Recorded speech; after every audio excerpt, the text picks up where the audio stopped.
Good evening, everyone.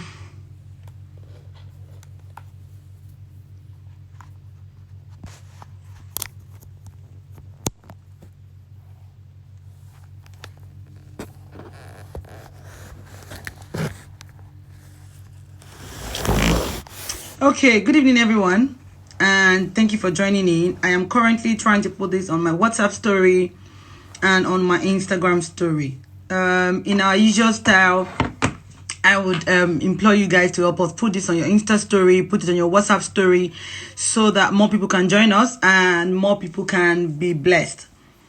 Usually, yes, it's 6 p.m. So we would normally wait for like 5 minutes before I officially start, and hopefully Nkiru is going to join us any moment from now. So yeah, please help us share it on your Insta story, on your WhatsApp story. Let other people know about this. Let's be a blessing to other people. Let's be a blessing to our sisters. And yes, so usually, like, we would wait for like 5 minutes, and hopefully Nkiru is going to join us any moment from now, and we can do this as quick as possible. Thank you so much, everyone, for joining from last week. I absolutely appreciate every one of you, and I'm so glad that we're all getting blessed one way or another. Me, I have had a note that I've been writing every single thing that has been phenomenal for me from what all of the speakers have shared. Today is not different. I also have a note to write down. I know that Nkiru is going to pour a lot of gem on us. Me, I'm ready for it. I am ready for it. So I hope that, if you've been on this journey with me, I hope you have a note. I hope you have where you write, whatever it is that jumped at you. When Ope came, she gave us, the Holy Spirit music that is perfect for intimacy. Bumi came, she told us that, eating right is a form of self-respect. And, Funto came yesterday and literally just floored us in the presence of God. And it's been so amazing. I've had notes. So I'm hoping that you guys are also writing, because really what you don't write, you forget.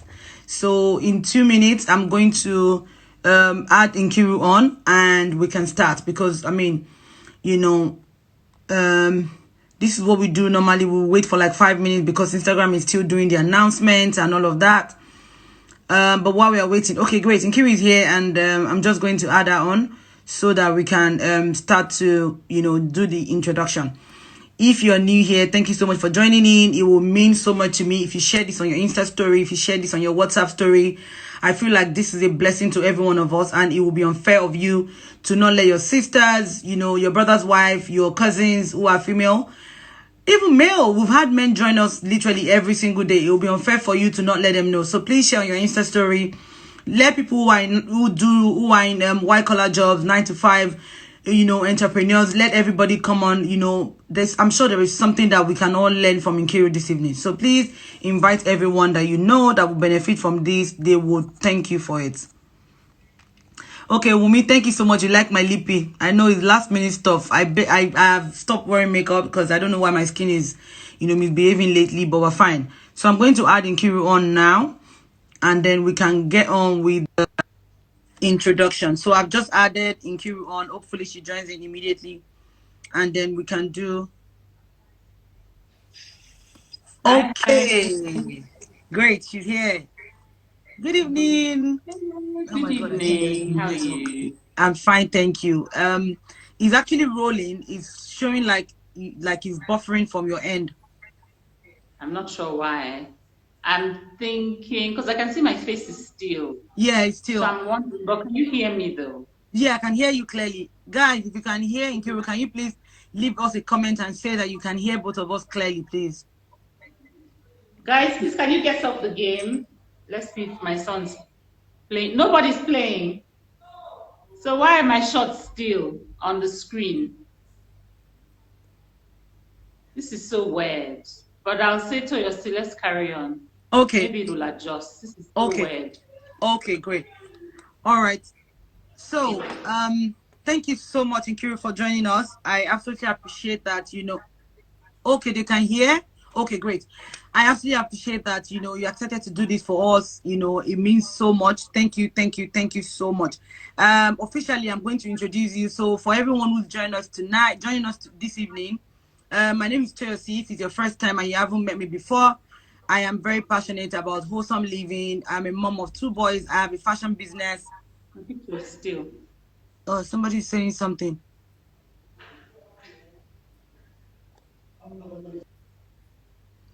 Okay, I think she's going to join back and hopefully it will be fine. Anyway, let me continue my own introduction. I'm a fashion entrepreneur and I am a fashion business coach. I'm a mom of two boys and living a totally wholesome life. So I decided to put this conference together because the Holy Spirit puts in my heart to you know, bring people who actually live lives that, I also from my own end am inspired by, so that they can come and share with us, the little thing that they've done, that they've been doing, that has become that they've mastered, and that has helped them to live a life that is worthy of, some sort of emulation. So tonight we have Nkiru, and Nkiru is going to be talking to us about the role of personal and career development in the pursuit of wholesomeness. Because the truth is, what is, I mean, your life is not whole if every part of it, if every fragment of it is not in order. And honestly, to say that somebody has a wholesome life, it means that every part of their life is complete. So, okay, let me see. Nkiru is back. Let me try and add her. Internet, you have to behave this evening now. You're not going to do otherwise than behave yourself. Oh my God. Why can't I add her? Okay. Okay, I think we should be fine this time. So she's going to be sharing with us, some nuggets about. Okay, at least my head is moving, so it means it's working. Okay, okay. It's still frozen, but I mean, since we can hear you, we'll work Are with you it. Hopefully, serious? yes, it's still It's frozen. still frozen from your end. Yes, it's frozen. Okay, I'm going to move locations. That's so weird. Okay, let's try the location one.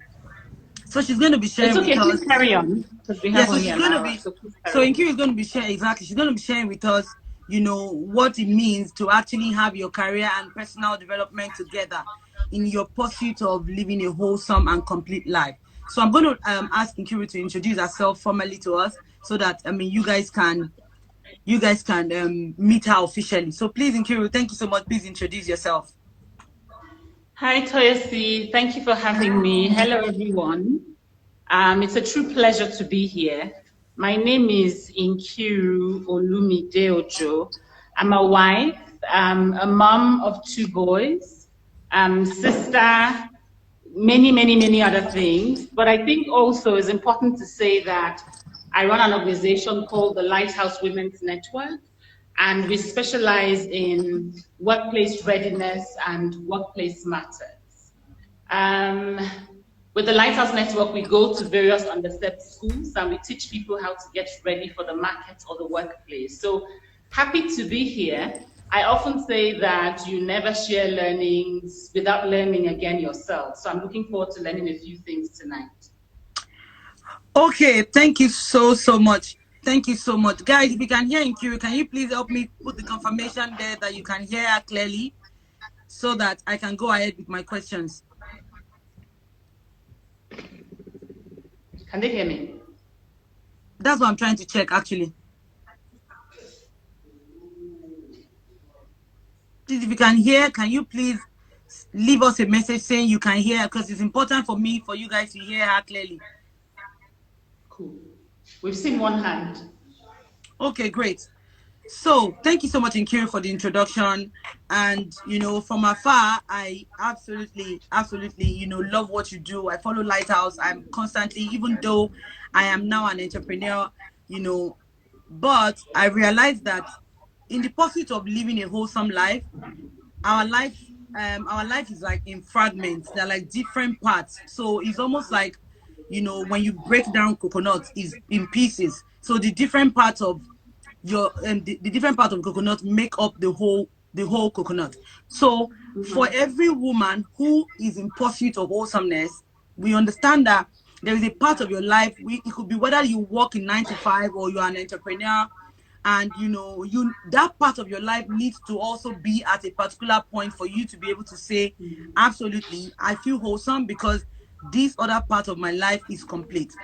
And a lot of people feel like, oh, this is so unattainable, maybe because of certain obstacle or because of certain life conditions or situation. So I said, you know I what? don't even I've do this, watched so I don't Nkiru even from know. afar do this so well.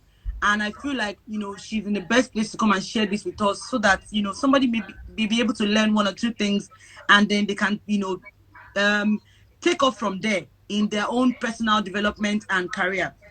So I'm going to start from the basics, right? And honestly, this is because someone sent this question in, and she was like, because she's always confused about the difference between career development and personal development. So I want to ask Nkiru, what exactly is like the major difference between advancing in your career and advancing personally? So she said, what's the difference between career and personal development?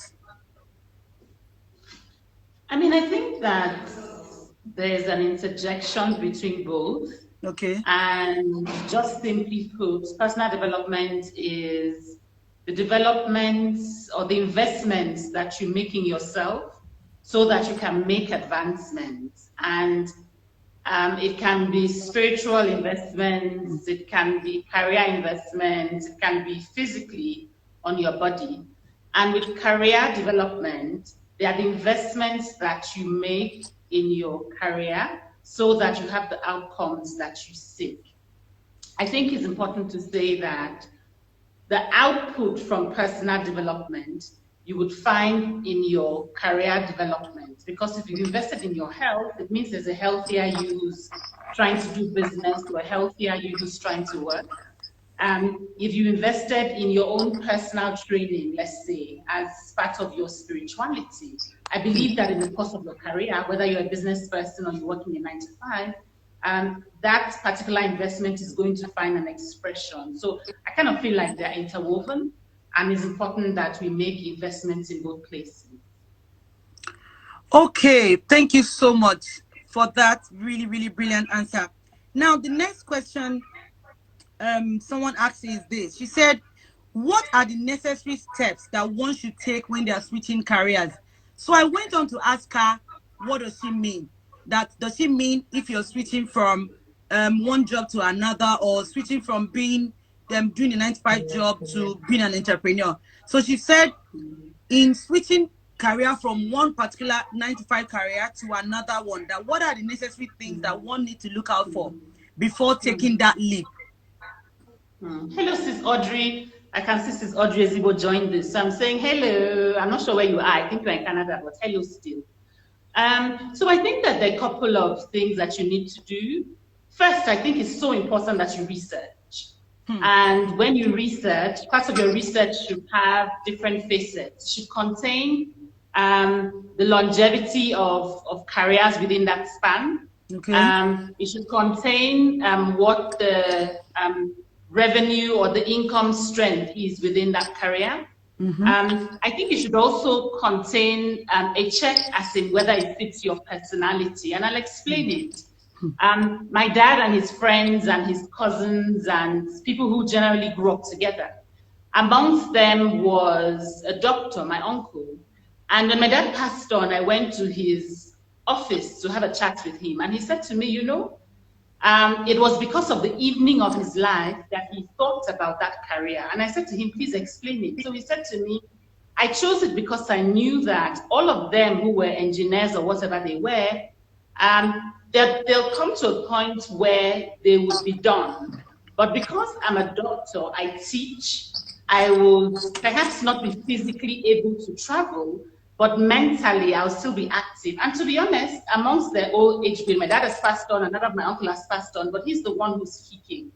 And I'm not saying obviously we must all migrate into that career, but I'm saying understanding the longevity, because you can have a career that you can do for all the days of your lives versus one that requires physical strength where you may stop. So researching the career, researching the income that it brings, researching the longevity, and also researching if it's a personal fit for you.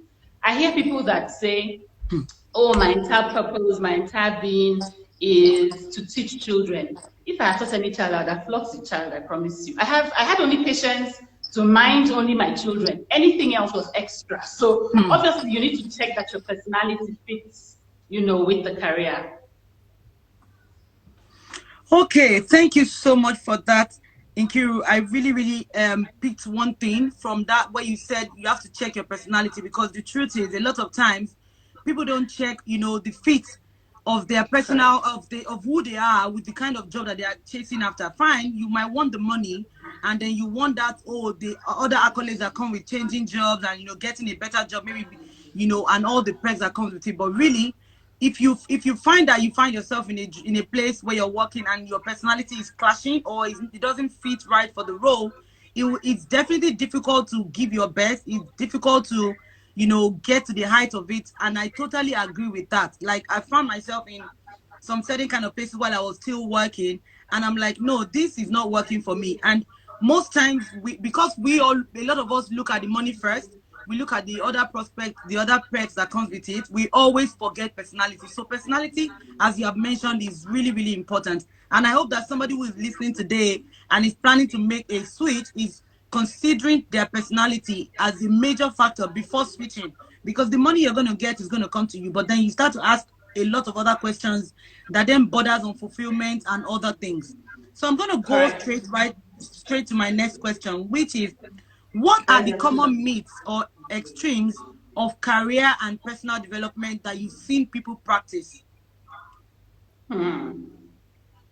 I mean, I think that people feel like there's a one-time investment in your career, Hmm. or there's a one-time investment in the rest of your being, your personal development, whether it's your spiritual or your health or any facet. I think the first myth that we must clear out is that there's not a one-time investment. It's a continuous exercise and a continuous improvement. Sometimes I pick a course. I was trying to do a course yesterday in Udemy because I was saying to myself I was wasting my weekend. I needed to use my weekend well. So I picked a course and I said, this course, I think I've done it before. And I thought, well, I've done it before, but it's not the same course. It's Hmm. another tweak, is a little different. So I think the first thing is that there's not a one-time investment. You need to keep investing. And I mean, I think about it as your spiritual life, just on the personal side. You cannot then say, oh, I've made this investment, I've learned how to pray, and that's it. It must be a continuous exercise and a continuous investment. I think the second myth that we have is that your career will bring you a fulfilling income, and sometimes it doesn't. There are people who have run businesses for years and it's kept them afloat, it's paid their bills, but it's not necessarily made them wealthy. So having the career that you like, working hard at it, may not necessarily make you wealthy. They may have Hmm. gotten wealth from maybe a trust fund, or they may have gotten wealth from a completely different type of business. But I think that is a myth that it's important that we're aware of. And just to repeat it, is that it's not because you're doing what you love and running a career that you love that means that you're necessarily going to break out in money, in wealth, or in extra profit. Sometimes for some people, it's just keeping them stable, keeping them operational.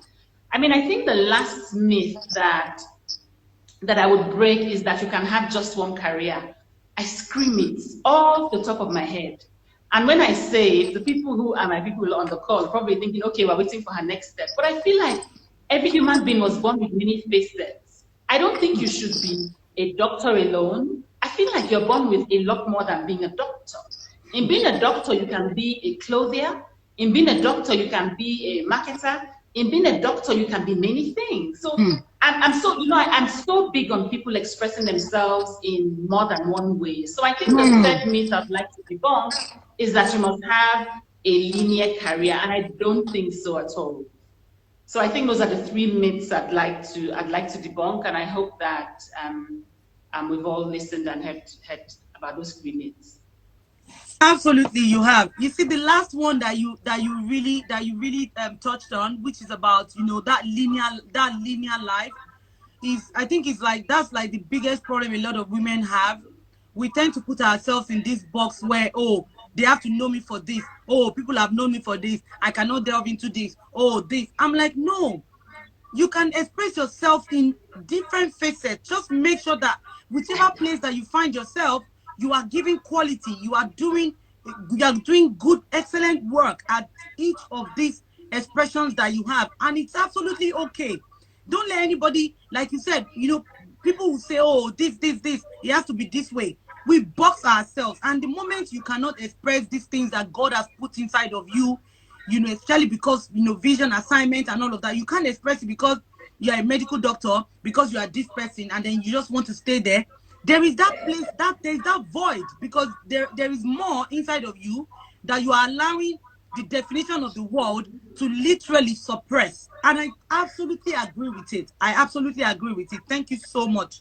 Thank you. So Thank can you. I just can I just add context? Because Yeah, go someone ahead. said you are asking us to be a jack of all trades. No, I'm asking you that even in your specialization, you can express yourself.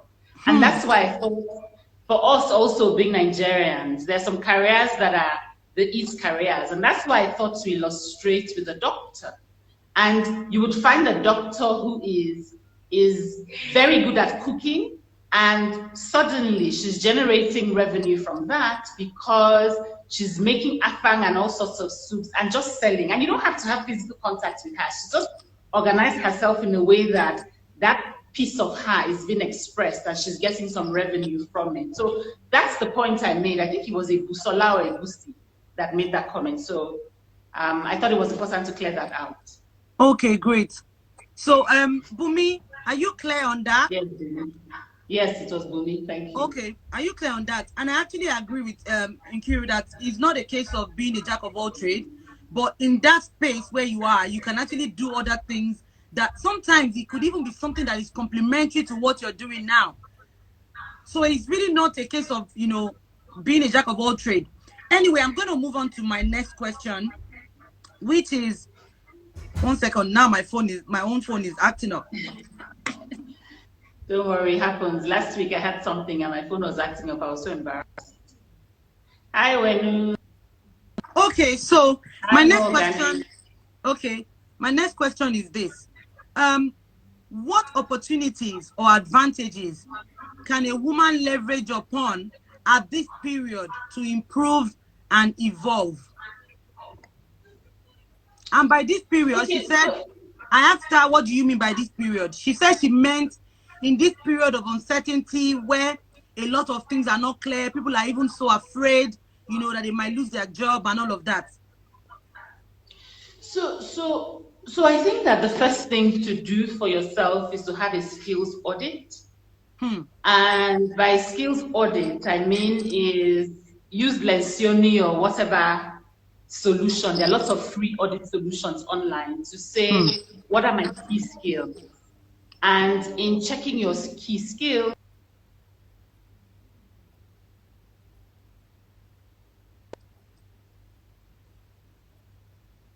what am I going What to do I do? switch to?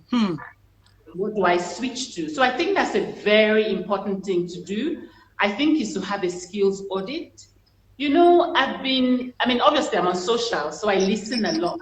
And I've watched a few young girls say that social media is very noisy. And I find it interesting. A few days ago, I think on May 1st, I had a session with two women. It was Mrs. Shola David Boha, who's the CEO of Standard Bank Africa Regions, and Mrs. Miriam Ways. I don't know where anyone could have gotten them. I think that even when you decide to write an invoice for you, it's going to be tough.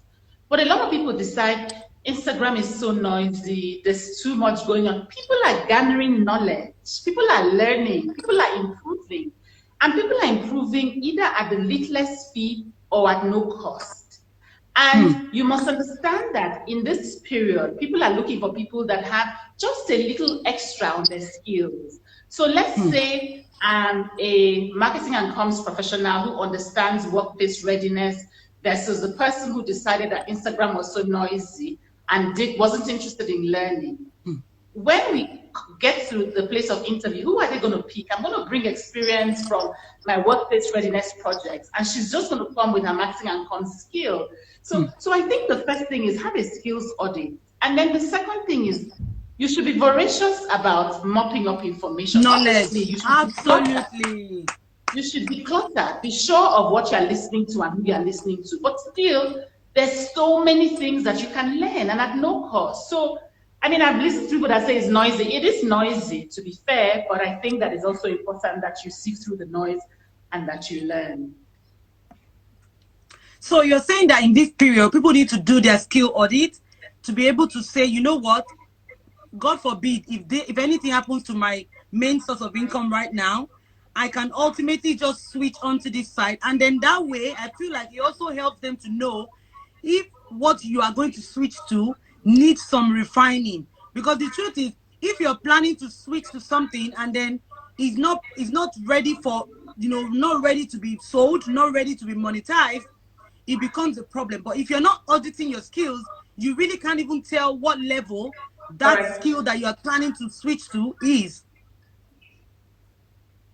Correct. I couldn't agree more. I think well articulated. And I think that you should have an honest audit, a very honest audit about your skills, about where you are, and about what level you are in the skills that you think that you have. Very important to be honest with yourself. Absolutely. Thank you so much for that, Nkiru. So my next question is, okay, it's almost the same thing, but then there's a twist to this. It says, how does one remain valuable and make themselves indispensable in an organization? So maybe we should use where we are now.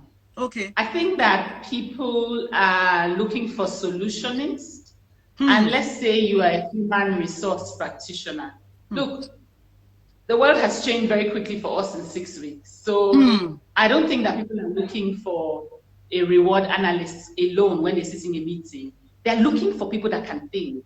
They're looking for people that can bring creative solutions. And when you look at the skills that the World Economic Forum has said is important for the future of work, being a solutionist and being a creative thinker, being a problem solver is so critical. Therefore, I think that at this time, your role is not to stay in your specialist corner, it's to provide a recommendation. So if in a meeting they're discussing and they're saying, okay, what are we going to do? Are we going to let staff in, in the whole social distancing thing? You should be the one saying, before we let them in, let's make sure we rearrange the tables to 1.5 meter distance. You mustn't wait until the conversation gets to human resources. Then you say, as a HR person, I think that's not what people are looking for. They're looking for people who have the entire length and breadth to be able to be solutionists. So important, very, very important at this time. So people are looking for solutionists. People are looking for people that can adapt. Adaptability is so important because at this time things have changed so much, and we don't need somebody who's fancy and moaning about how I used to work from 5 to 3. Now it's 5 to 7. Right? Because we all know, everyone in the north, south, east, and west of the world know that we're transiting, and that hopefully this whole thing will pass and we'll get back to some sense of normalcy. So they're looking for somebody who is able to adapt. I also know that we're looking for someone who's a good communicator. Because when you're working remotely, there's a lot that challenges you. First of all, you've lost the whole body vibes and body innuendos and body messaging. So you need someone that is able to communicate frequently. So no better time for communication to be a required skill. Okay, thank you so much, Nkiru. And I'm just going to add something from my personal experience, especially with adaptability and being a good communicator. So I moved out of Nigeria. Now my business is remote and I'm running it from the UK. And one of the challenges that, I face a lot is the fact that some of the people who work with me remotely, they don't understand the value of communication. And I keep saying to them, because I am not physically present, it feels like I have lost some kind of control in terms of, ensuring that people are doing their job, especially with the kind of mentality that some people have in Nigeria with, doing their job. If no one is looking, I'm not going to do anything.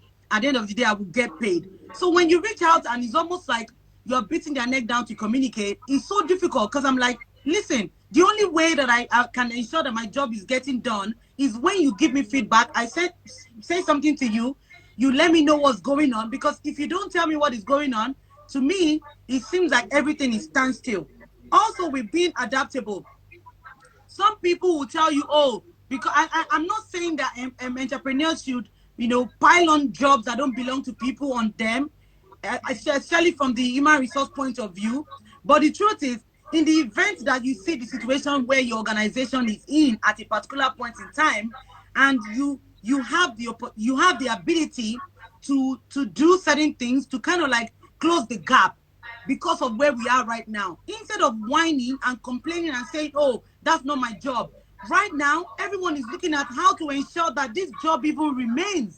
Because the truth is, if you are saying that's not my job, and the business, because of what has fallen on us, the business cannot mop up you guys the salary and everything. Eventually, because you are not willing to be adaptable, because you're not willing to go over and above what you have, what is written in your paper from employment, the business eventually dies and everybody still loses their job. So it's so profound that you spoke about it, because this is something that today I even still said it today, that you guys need to be ready to adjust. If not, everybody is going to lose their job eventually. So why do you want to do that to yourself just because you want to be speaking English and be saying, oh, that's not my job, that's not my job? No, Corona is not my job. Not being at work for the past 2 months and not being able to make money is not my job. It's something that we all have to deal with. And I'm just saying this because, people are so quick to speak this English. Oh, that's not what you hired me for. That's not this, that's not that. But then you have come from, from proper white collar environment, and you're saying be adaptable, be ready to think up solutions that will help the business continue to remain a going concern. And it is so valid. Correct. So my next question is, so in the first 5 years of, what should one focus on in the first 5 years of their career? I think this came from somebody who has just started a 9-to-5 job in a bank. So she reached out to me and said she wants to know this because she's trying to plan herself to be able to, progress in the right way. So I said I would definitely include the question. So she said we should share with her what she needs to focus on in the first 5 years of her career.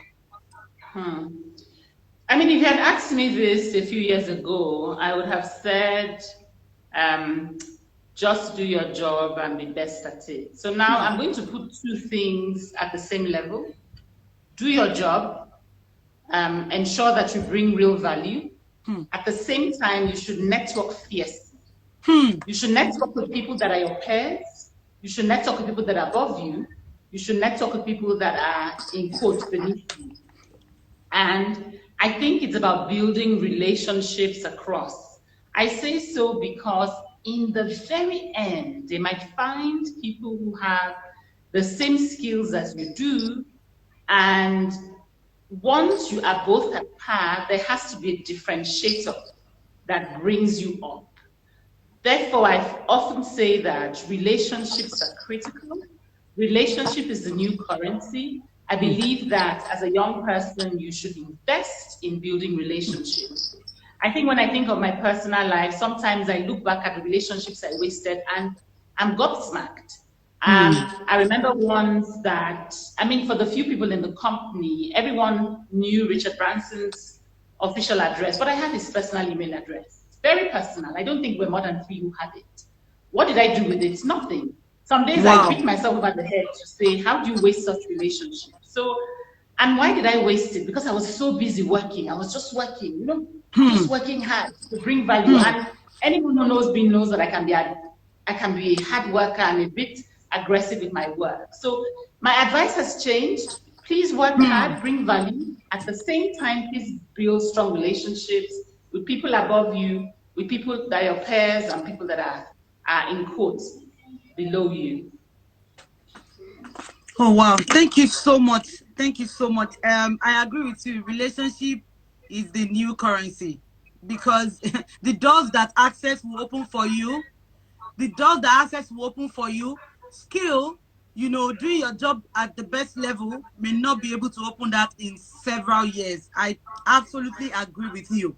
So my next question is, she said, somebody asked, she said, how would you advise somebody to develop a habit of continuous learning and development?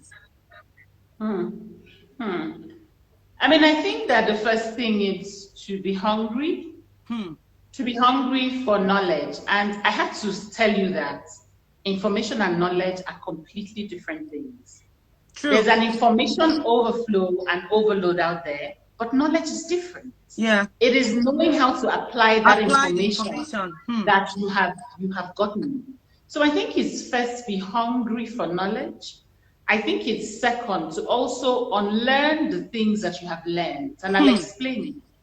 There are few things that I have learned just moving locations for work, and if I didn't deliberately unlearn those things, I perhaps would have been challenged. And I'll give you a quick example.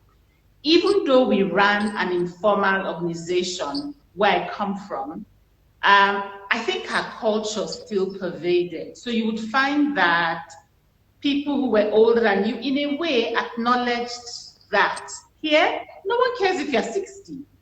And they don't care for real. So it's not like anyone is trying to To nice be you up. rude. So Mm-hmm.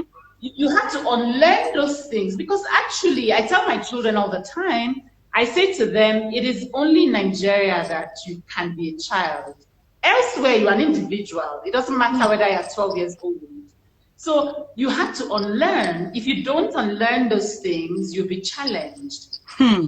I think also with unlearning, I suppose, goes hand in hand with keeping an open mind.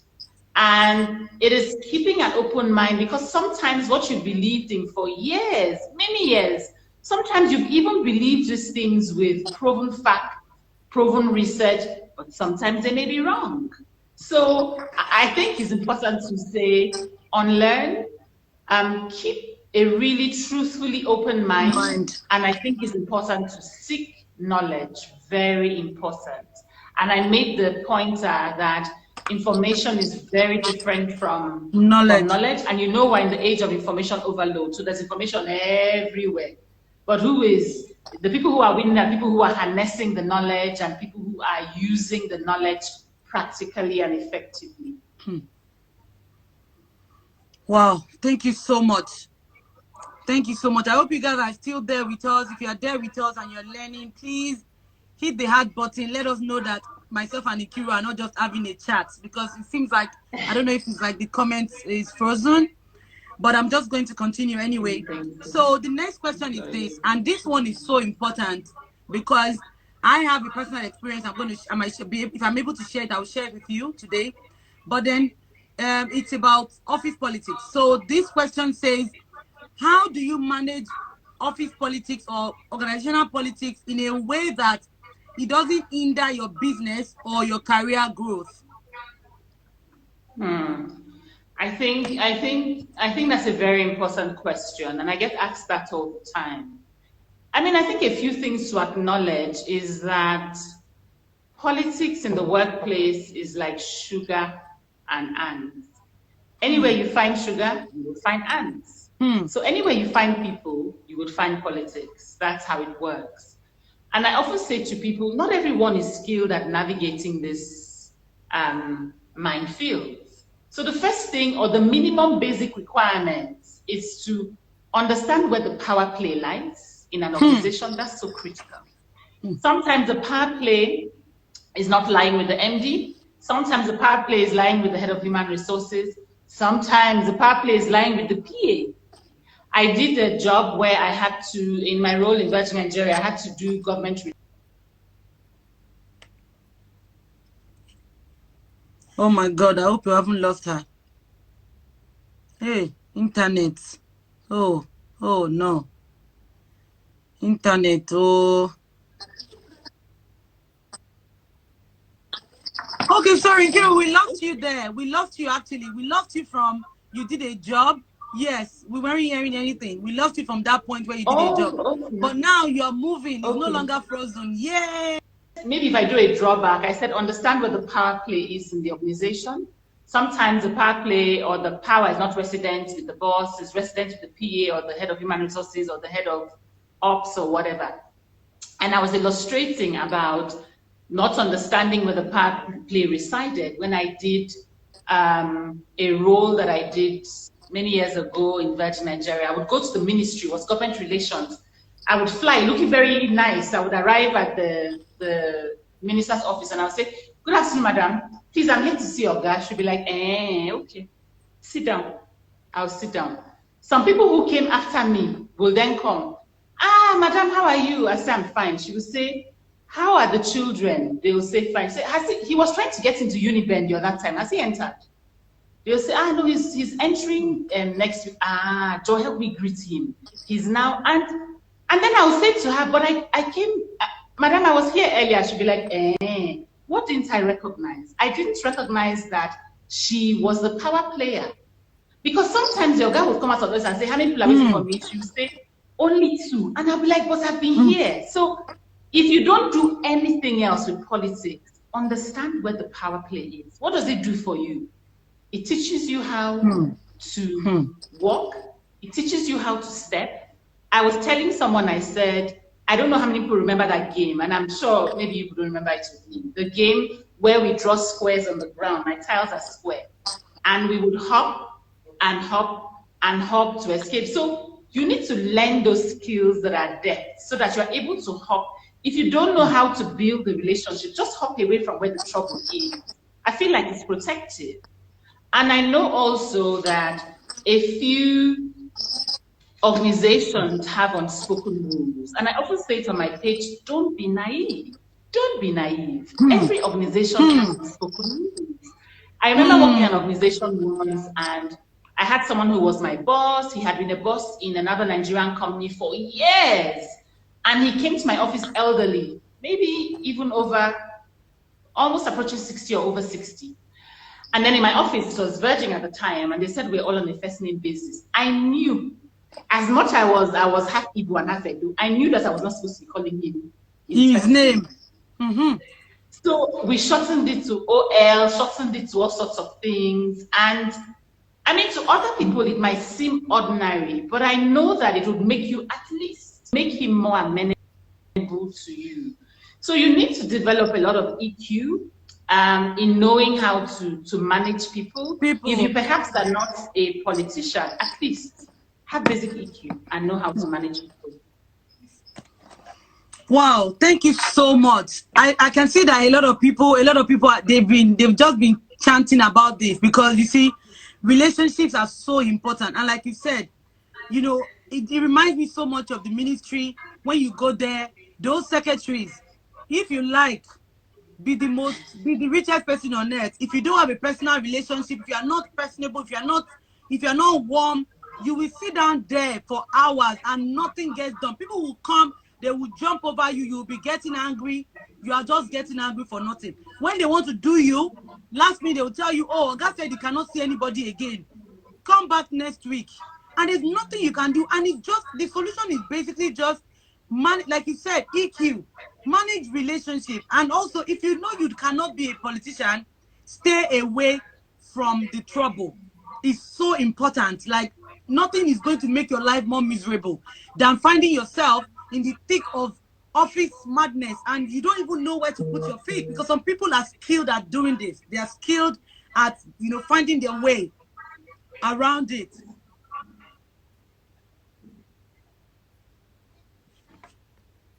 Can you hear me? Oh, it's your turn. No.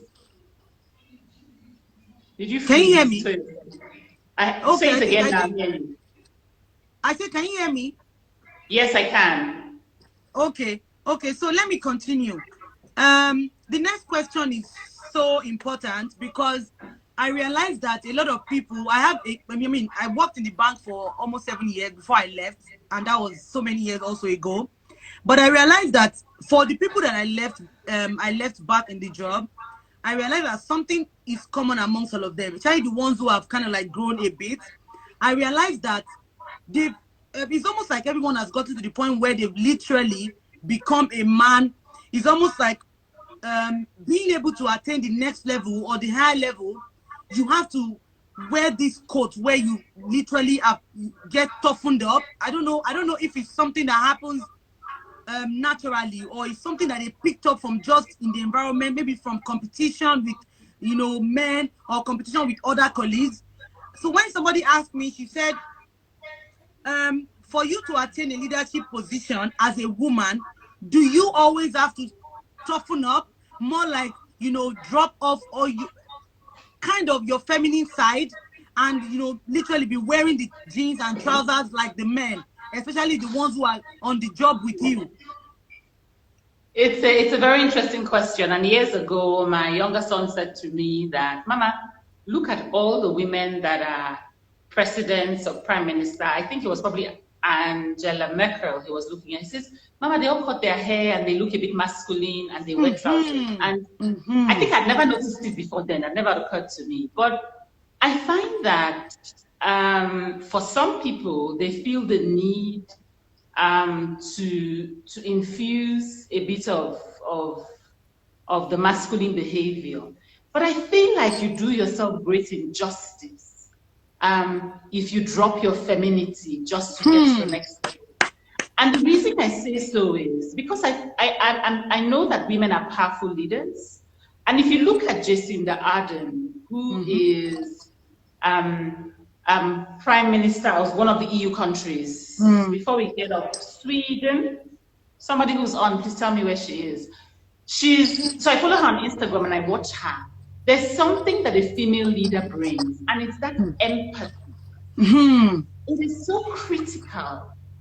And the empathy doesn't mean you are not tough. And I remember my team members saying to me, I drive them crazy because one minute I'm so upset about something and I'm the first person to be in your house when is your baby's naming. That's wow, that's so mean. They're two separate things. And the truth is, if you need to do a job, you need to do it. And it's not a job. Thank you so much, New Zealand. Thank you. I said Switzerland. Thank you. I'll never forget it was New Zealand. And if you need to do a job, you need to do a job. And you don't need to shave your hair, be masculine, adopt a masculine. There are too many men, and all we are struggling for is for them to hear a voice. Why do I need to be another man? To look like them. I don't want to speak like them. I don't want to look like them. And I've never felt any less stronger or had less output or impact just because I'm a female. So I don't get it when people do that. Maybe they have, Sissy says maybe some of us are hair don't grow.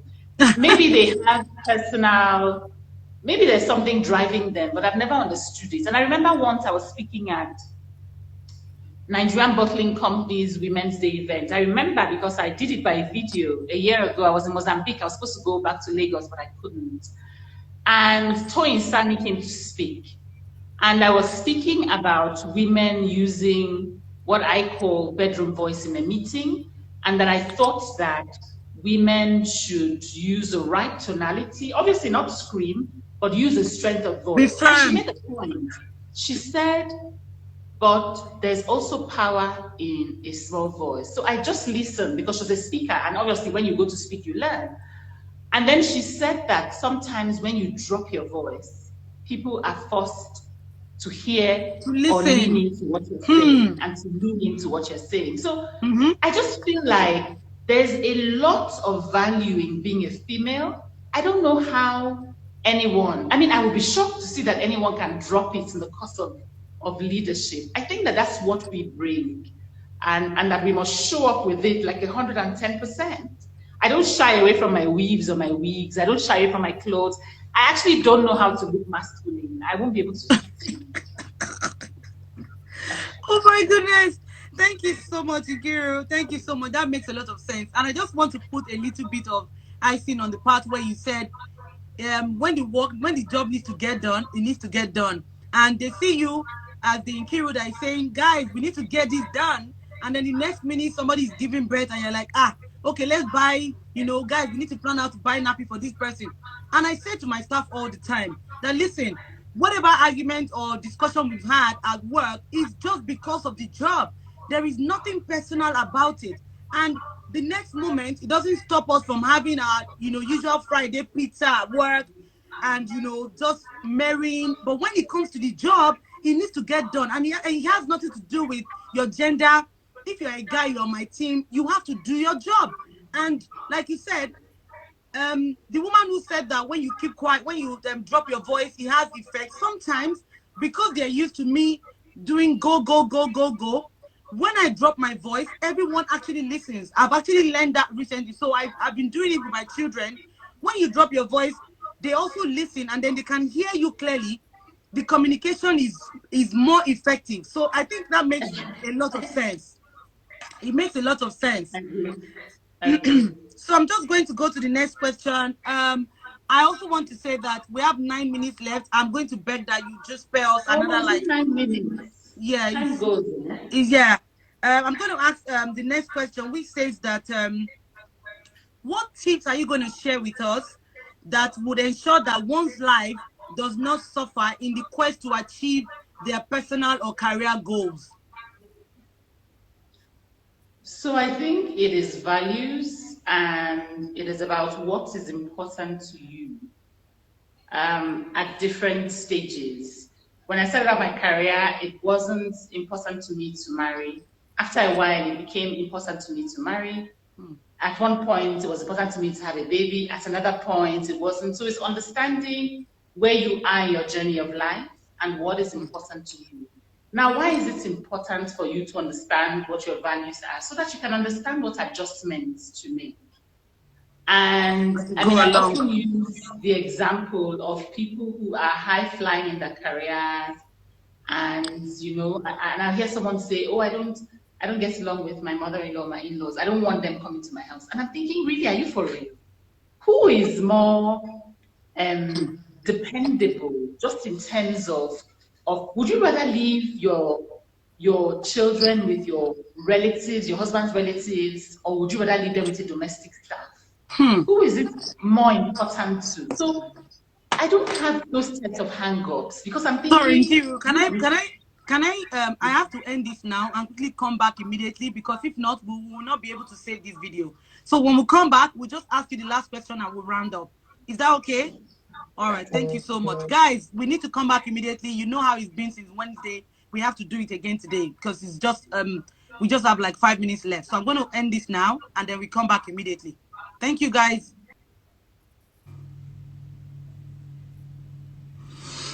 Okay, so we're back. Let's wait for everyone to come back on and then we can round up with Nkiru.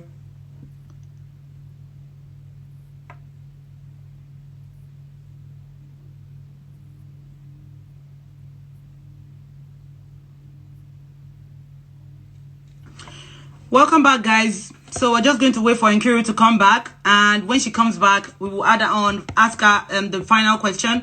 I picked up 1 or 2 questions from the last session. There were a couple of people who said certain things that I also think that Nkiru should please answer for us, and I'm going to be asking her. If you have any question you want to ask that is out of everything that I've already asked her, please share in the comment section so that I can add it to it. But if not, let's just quickly bring Nkiru back because okay, so she's back. I am adding her on. Okay, I'm trying to add her on so she can continue from where she stopped. Okay, great. Nkiru, you're back on. Oh, hi. Oh, God, I froze again. No, don't worry. You can continue talking. Okay, all right. So tell me, I'm not sure where we were. I'm not sure where we were, Toyosi. Okay, so you were saying that people who would say, I don't want my mother-in-law to come to your house, and you'll be like, really? Correct. And then you want to have a high-flying career, you want to travel at short notice, and that's what happens with the men. We'll be in a meeting and they say, oh, this meeting is happening in New York tomorrow. A man just says, that's fine, game. A woman will be thinking, hey, where will I leave my children? Or how we do the homework? And yet, you're having some funny hang-ups. I also find that if you want to be successful, you've got to let a few things go. I say to women, let your money work for you. When my children were young, I had a uniform for every day of the week because I didn't want to hear stories. I didn't want to come home from work one day and the nanny had left and then I'll be struggling to wash clothes. So I made sure that I didn't buy one weave-on or one handbag so that I could have money to buy one uniform for every day. And it made my life a lot easier. So I think is women, let your money work for you, dependent on where you are in your different phase of life. I went to speak to a few young girls a couple of years ago, and I was talking to them about living an effective life. And I spoke to them about ordering. Obviously, now with Corona, people can remote ordering your food, even asking the woman if you want to make moi moi at night, please blend and wash the moi moi for you. You never believe what these young girls said to me. They said to me, but it won't taste the same. I'm like, really? You work in a bank, you get home at 9 o'clock, you want to make moi moi at 9. By the time you finish making the moi moi and lifting your face, you'll be old. And the same husband you're making the moi for, he would be shocked at how old you have become. So I think that there are many adjustments that people need to make. People need to let their monies work for them. Everything is not the handbag and the shoe. Sometimes it's to give you comfort so you can keep pursuing that career.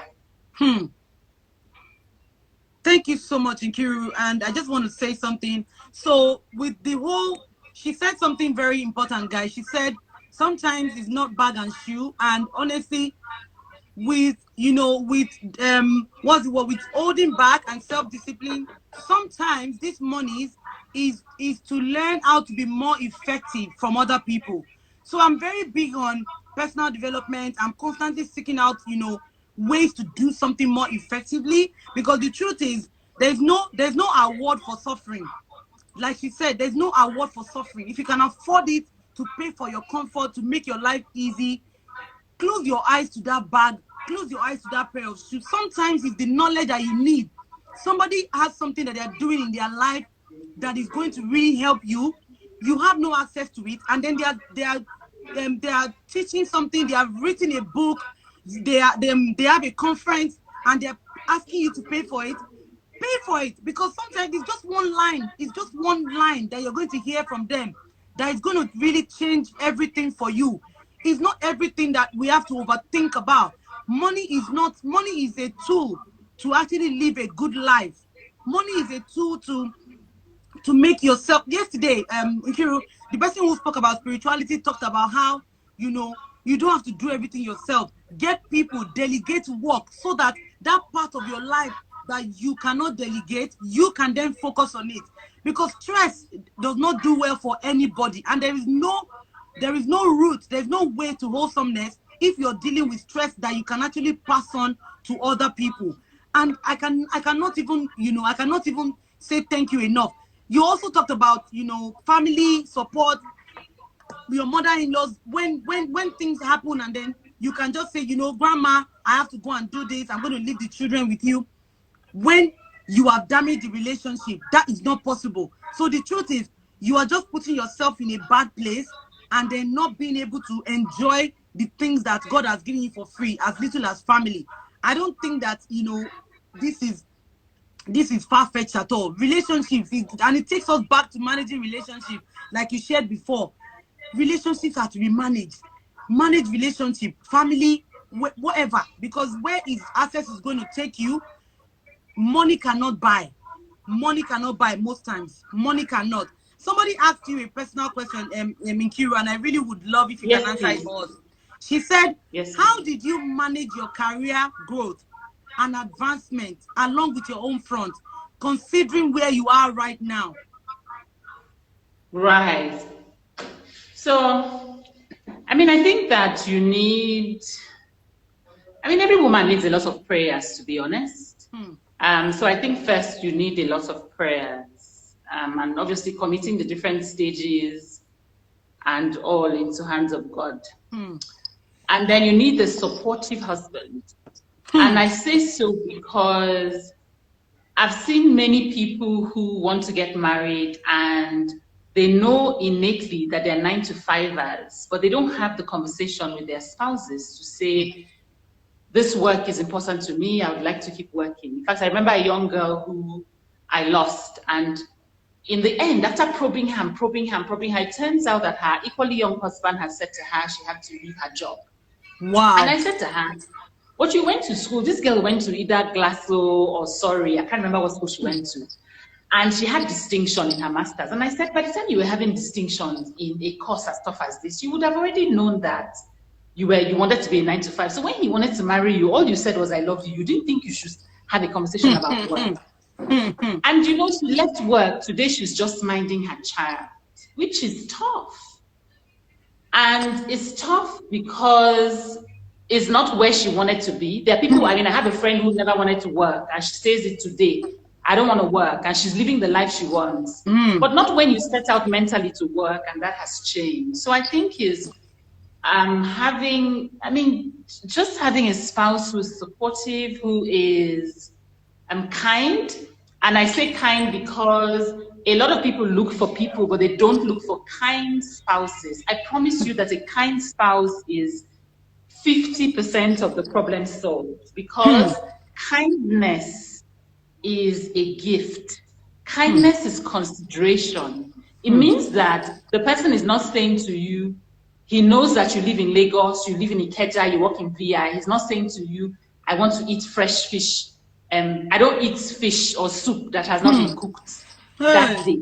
So you need a kind spouse. And if you're on this program and you are yet to marry, I think you should put kindness on the top of your chart, because the person who considers you would let you do a lot of things in many ways. And I suppose in your own space, kindness is not one way. Kindness should be reciprocal. Cool stuff, Toyosi. All right, thank you so much.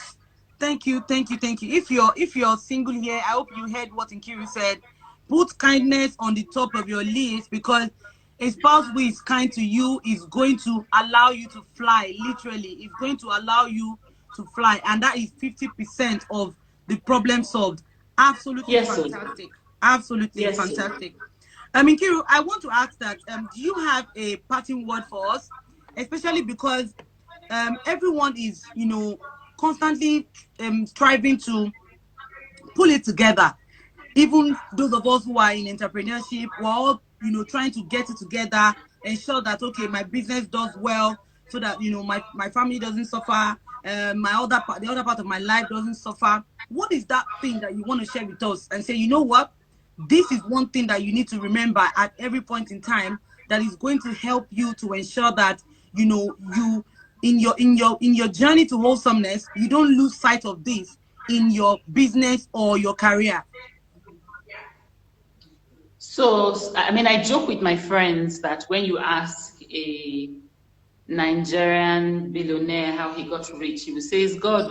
Now God. And when you ask a European, he will give you the steps in which he used to create wealth. And neither of them are wrong. I think I will combine both. And I would say that there's a full place for divinity, in which case this is God. And I believe also that the second thing you need is courage. I often say that you need courage to start. You need courage to keep going.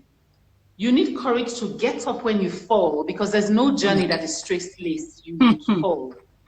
You need courage to stay the course after you have gotten up from the fall. So if you don't take anything away from today, please take the grace of God and take courage. Both of them will get you very far. All right. Thank you so much, Nkiru. I'm just going to scan through. If there is any question that anyone has dropped, something that is totally out of what we've answered. If not, yes, Bekere, there's a place for divinity. I promise you there is. There's a place for divinity. Okay, does anyone have any other question that they want Nkiru to answer for us before she leaves? Because she's done amazingly well. Does anyone have any question for her to answer for us before she leaves? Because everything that you guys sent to my inbox, I already asked her, and she's literally, torn everything apart. And I'm so thankful that, we've all been blessed. Thank you so much, Nkiru. This is so good. I'm trying to quickly have a look if anybody has asked any other question aside from. Okay, Nkiru, I wanted you to also tell us a little more about the Lighthouse Network and how we can benefit from it so that, we can, I mean, some of us who want to continue to join you, we can continue on the journey with you so that we can continue to drink from this well of wisdom. Right. So we run the Lighthouse network, and I run it with some amazing volunteers. Ifoma Okoro, Basma. I mean, I don't want to start calling the names. I feel like I'll leave out a few people. And what we do is we go to underserved schools and we teach workplace or marketplace readiness. So we go to the schools that we think that not everybody goes to. We went to Lagos State Polytechnic, a few schools people might consider LASU quite far. We'll go to them, teach them how to write a resume, how to interview for a job. I think that's such a critical skill. And then oftentimes we have programs that help the working woman. And we say the working woman because you can be 9 to 5 and you can also be running your own business. And we bring in people to have conversations with you. And sometimes we have speed mentoring programs. So it's almost like a potpourri of service, and it's driven, we only have one staff. It's driven completely by volunteers. Human beings are amazing.